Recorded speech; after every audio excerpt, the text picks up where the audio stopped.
Então, como podem ver, estou mais uma vez bem acompanhado. Hoje demos uma volta que não às motas. Desta vez vamos até ao karting. Vamos visitar, no caso concreto, o holandês que reside em Portugal já há alguns anos. Compete no karting também aqui em Portugal.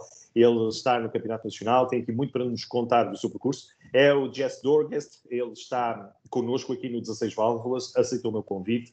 Vamos ter, obviamente, que fazer esta entrevista e faço com todo o gosto, para que seja mais fácil o diálogo em português, mas em inglês, claro, lá em português. Vamos fazer, obviamente, a apresentação, vamos aqui cumprimentar o Jesse e dar-lhe as boas-vindas. Por isso, em português, Jesse, welcome. Bem-vindo ao 16 Válvulas, ok? Ready? Yeah. Okay, let's do it. So, Mr. Jesse Doorgeest, it is a great pleasure to receive you here in 16 Válvulas from Portugal. And I'm curious about your career there in motorsport. So, and for me and also for our viewers, we'll know you better after this interview, I believe. So that's my aim. Let's do it. So, Mr. Jesse, first of all, why Portugal? Then why karting? Why motorsport? When did it all started? When did it all have started in your life? Well, I didn't come to Portugal specifically for karting. I just my parents decided to immigrate here in 2009, and yeah, it was actually at my 10th birthday party, where I had like a little karting party with some friends at the karting track in Portimao.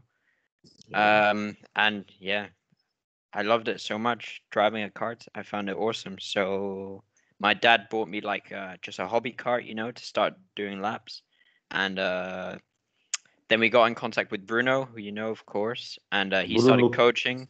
Yeah. Yes, Bruno Correia. Okay. Yeah. It was your first experience in karting because you have not tried even in Netherlands? No, never. No? Before that day, I think I'd never actually sat in a rental car at all. But yeah, Bruno started like coaching me and my friend back then, Mella. And yeah, he said you should start doing some national competitions. So we did that. I did half a season in 2015. And yeah, just kept competing. And I think 2017 I started racing in Spain even, and then 2018 I represented Portugal in the Academy Trophy. 2019 it was more of a let's say a calm year. I just competed in some national races, Rotax, and the actual national championship, just to keep driving, you know, because I was very busy with school at the time. And last year, as you know, due to the pandemic, there were some big karting races in the Algarve. So I competed in all of those European World Championships with my national Portuguese team. So yeah, it was quite interesting. And yeah, I think it went well. I made a final twice out of the 4 opportunities. So I was happy with that. First time on a world stage, you know. So yeah, that was good. And that's where I'm at right now with my career. Okay. But I'm asking, at this moment, it was a surprise for you what you have achieved in karting, or you always thought that you could do something and it was proved when you start making that adventure there in Algarve? Yeah, I mean, it started off as a hobby, like it does for most people. And yeah, eventually, I think I remember 2016, that's when I really started to drive at the front of the pack, you know, winning races. So then that's when I really started to enjoy racing, you know. So yeah, since then, it's just always like it's just grown on me. And like now I can say that like my life is like heavily based on motorsport. I think I'll always be involved in motorsport. But yeah, now 2021, I've really had to focus on my school, so I've raced a bit less, but I still try to keep racing just because I like doing it so much. Okay.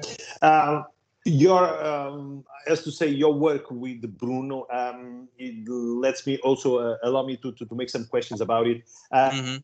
Who has introduced you with Bruno? I think He was there. He was there and saw you, and then asking, "Hey, guy, you really are fast." No, like at the time I was quite young. I was 10, so I don't actually fully remember how I met Bruno. But I think from what my father told me over time was my friend that I was doing karting with at the time, Mela, his father knew Bruno from something, I don't know what, but I mean, Bruno also lives here in the Algarve, so maybe they met somewhere. So he got in contact with him and asked him if he wanted to coach me and my friend back then. So yeah, that's how it started. And since then, we've worked together for 5 years nearly. Yeah, just trying to make me a better driver. And do you think that it was a very important step? If you didn't have Bruno, it wouldn't be this easy as to say to achieve this one. It was very useful, the advice that he gave you. Yeah, I think if it wasn't for Bruno coaching us at the time, it would have just, stayed a hobby. I probably would have never started competing in general. So yeah, it's really like because of him and because of his passion for racing as well. That's what got me really into it. And of course, my father, he's always been a motorsport enthusiast, so that helped. Okay. And was he very gentle with you, or very hard and always pushing for you to overpass all the boundaries that you have found? Yeah, I mean, I think to be a good coach, you need a bit of both. You need to be hard at times, and like sometimes also you need to be generous. You can't, especially when you're younger. For younger drivers, you can't put too much pressure on them. So I think that was very important. He had a good mix at the time, and yeah, I think he did a great job, especially in the Okay. early years. I see it. I see it. Okay. Yes. Also, I wanted to know a little bit about your presence in the Portuguese team. It was a surprise for you. That was something that was easy in the matter, because you have not been, as to say, you are not born here in Portugal, but it was for how long you are in Portugal. It was a natural choice. How did it happen also to go to the Portuguese team? Yeah, I mean, Bruno spoke English, of course, so we just communicated in English. And at the start of when I started racing, he was the one that arranged everything with the teams. He knew the best teams, knew the best people. So he got me into that at the start. And now, the last year or so, I've become a bit more independent now that I'm only racing more as a hobby. I've had to take care of those things a bit more myself, but I know a lot of people now as well myself within the paddock, so I manage that even with the language barrier.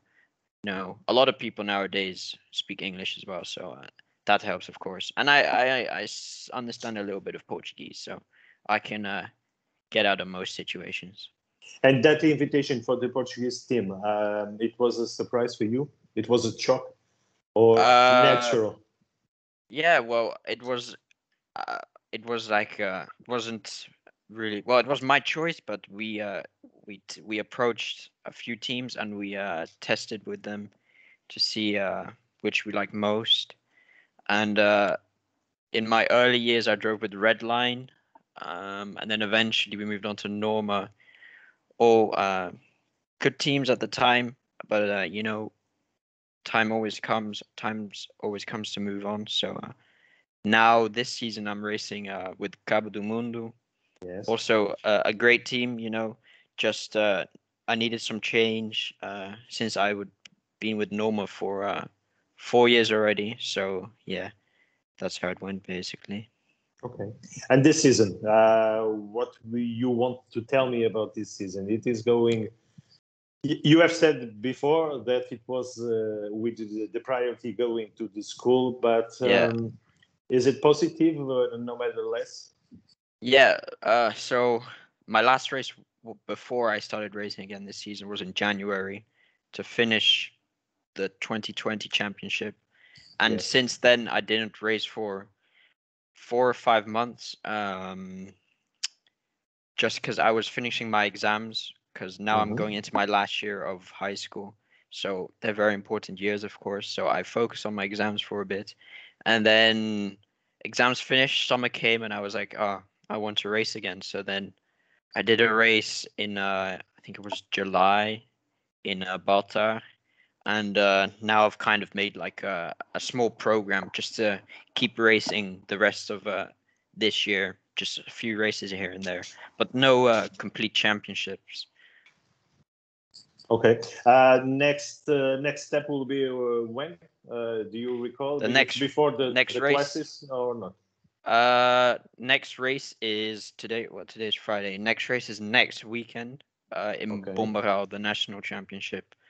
Yeah, it's going to be nice. Yeah, exactly. It's going to be nice to be driving again. Haven't driven since August, beginning of August now. So yeah. Not even training? No, I used to have a training cart here, but I got rid of that. And in the summertime, it's so warm.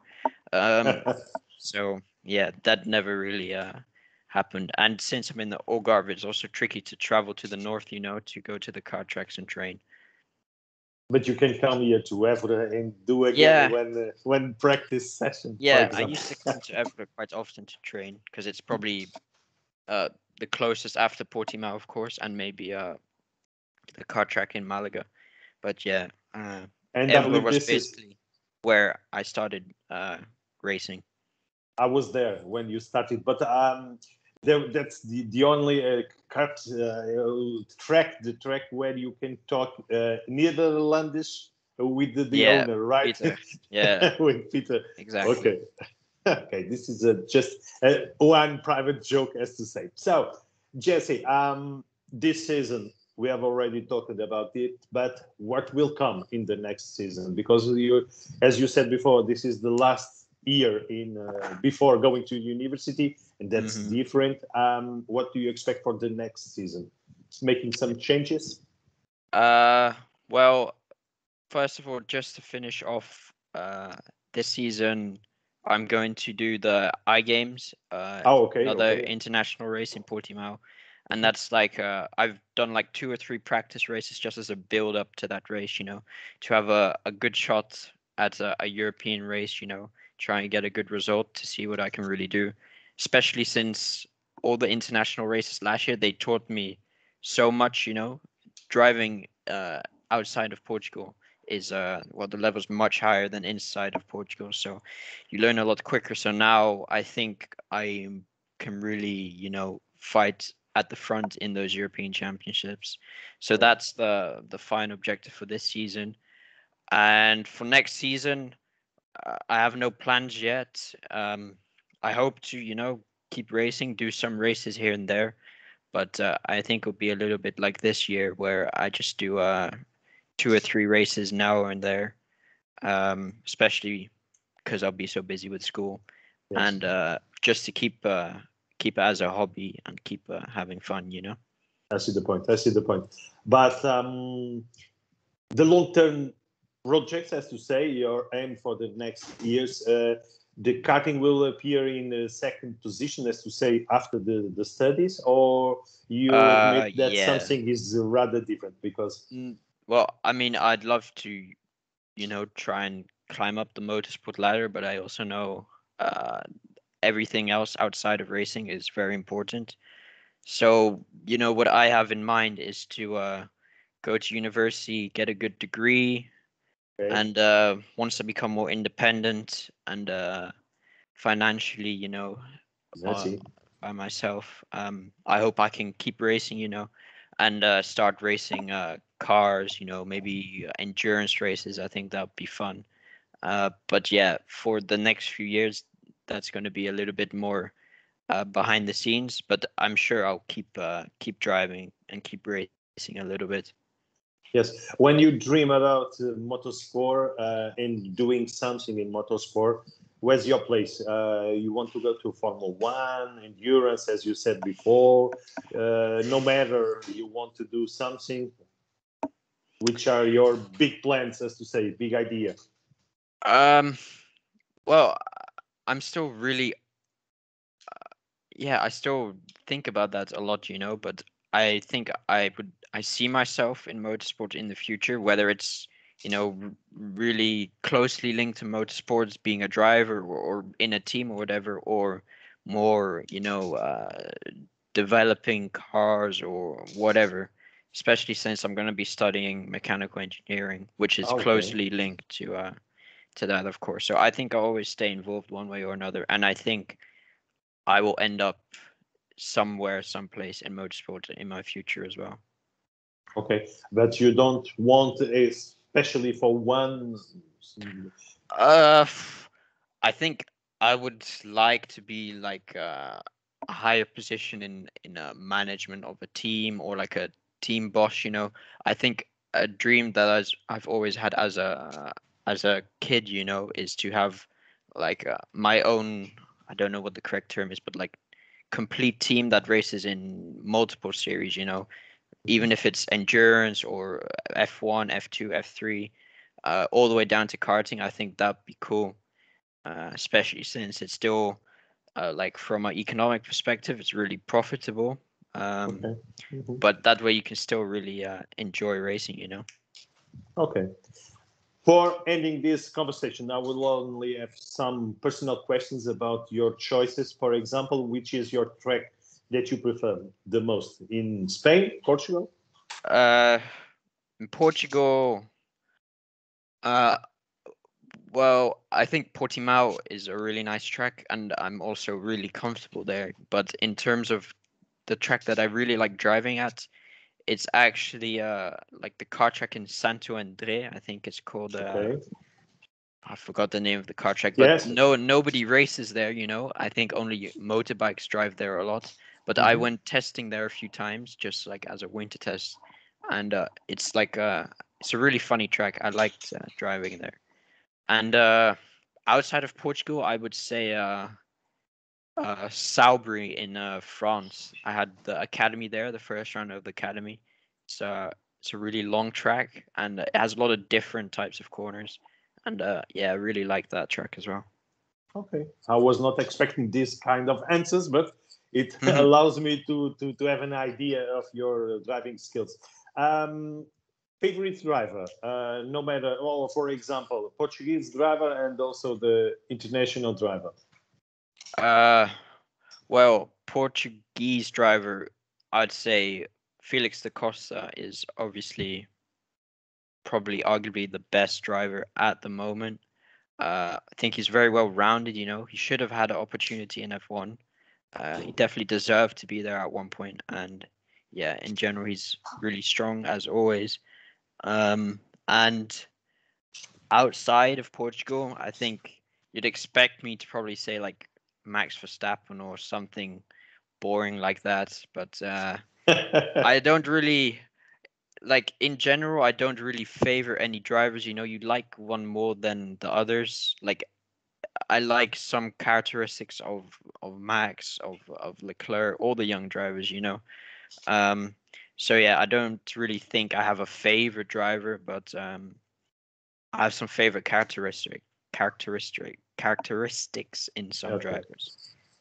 Okay, not choosing one, but the mix from some very different. I'd have to think. I'd have to think if there's really one driver I think, or like I praise of, but right now I can't think of one. I'd have to think properly to give you a good answer, because I think it's quite controversial. Bruno Correa, for example, right? Yeah, of course. I mean, political correct. Okay. Yeah. Okay. Last question about the perfect spot here in Portugal, a city or a beach, or I don't know, one place that you feel very comfortable here in Portugal, but making it more difficult. Not Algarve. Okay. Yeah, definitely. Well, either way, I wasn't gonna say Algarve. I like living here, but it's not the nicest place in Portugal, I would say. I think I really like Viana do Castelo. Okay. With the races, I stay there a lot. I think there's something about that place, the coast. I really liked it, and yeah, something special about that place. Okay. And soccer, you don't like it? Nah. Okay. No, I mean I watched like World Cup and that kind of stuff, but it's not my thing. But I wanted to make the choice between the three biggers here in Portugal, but it could be controversial and could get some problems. I don't know anything about football in Portugal. Perfect. The only thing I know is Ronaldo is Portuguese. That's about it. It's the best one. Okay, that's the good choice. Okay, Jesse, for the moment, everything is answered, what I have prepared to ask from you. But all I have to do is to ask and for you to return here anytime you want here in 16 Válvulas. Return also to Évora. We have the pleasure to receive you here in Cartódromo with Peter and all the other staff. But also wishing the best for the rest of the season with that experience, that international experience. But for the next years also. And anytime that you want, we will welcome you here. Okay? Best of luck. And Jesse, once again, obrigado. Obrigado. Okay. Cheers. Thank you. Soon. Bye. Obrigado. Ciao.